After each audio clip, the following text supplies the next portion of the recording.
We're here in the 2014 to 2017 Toyota Camry. We've just installed the Hamilton upgrade kit for CarPlay and Android Auto. I'm going to show you how to set up CarPlay and get it paired the first time. To start, you want to make sure that your system is in the aux mode. You can see your various audio sources here. We're going to be playing audio through the new Hamilton Bluetooth, so you want your factory screen to be on the aux mode. Of course, you'll be able to access all of your radio here should you ever want to be in a radio mode. Long holding the voice speech button for 3 seconds on the steering wheel will cycle between the new and old systems. Go ahead and pull out your iPhone. And in other devices where your new devices are showing, you're going to see a device that starts with Hamilton or car. Go ahead and click on it.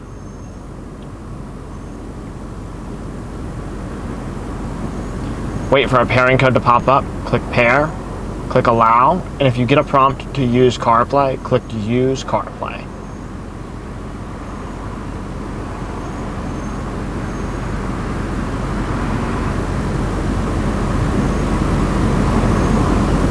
And just like that, CarPlay will appear.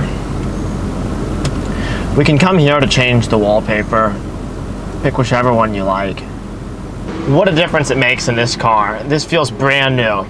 Once again, long holding that voice speech button on the steering wheel for 3 seconds switches you between the new and old interfaces. You want to make sure your factory system is in aux mode.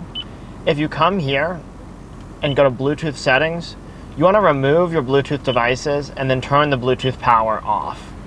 You're going to want to make sure that you only use the new Hamilton Bluetooth and that your system stays in aux mode. Just like that, we've got CarPlay. We're ready to go.